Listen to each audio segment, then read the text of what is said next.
La situation actuelle, c'est vouloir éliminer la Russie, peu importe qui est blessé ou pourquoi. Dans un autre exemple macabre, Bokeh raconte que les soldats ukrainiens ont rassemblé des prisonniers russes et les ont attachés dans une grange pour pouvoir les battre, leur tirer dans les rotules et exécuter les officiers russes en leur tirant dans la tête. Bokeh dit que les soldats ukrainiens avec lesquels il travaillait riaient souvent de vouloir écorcher vifs les juifs et les noirs s'ils en avaient l'occasion.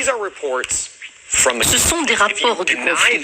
Si vous les niez parce qu'ils ne vous plaisent pas, vous modifiez la réalité pour l'adapter à vos croyances. Les démocrates veulent parler de la lutte contre les suprémacistes blancs et les nazis en Amérique, mais ils se plient en quatre pour soutenir les vrais nazis en Ukraine. Et en fait, ici, en Amérique aussi, un acte d'accusation du FBI contre 4 Américains accusés d'être des suprémacistes blancs montre qu'ils se sont entraînés avec le bataillon Azov en Ukraine.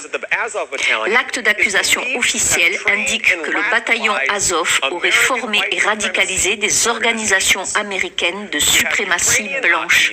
Nous avons donc des nazis ukrainiens qui forment des nazis en Amérique et qui sont financés par les démocrates et les républicains, si nous voulons être honnêtes. Merci Mitch. Et au cas où vous penseriez que le bataillon Azov n'est qu'un mouvement marginal sans autorité, détrompez-vous.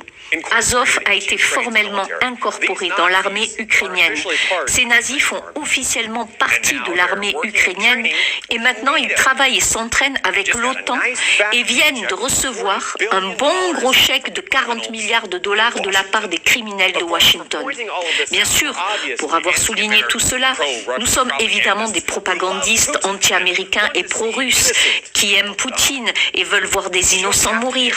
Mais vous n'avez pas besoin d'être un propagandiste pour comprendre cela.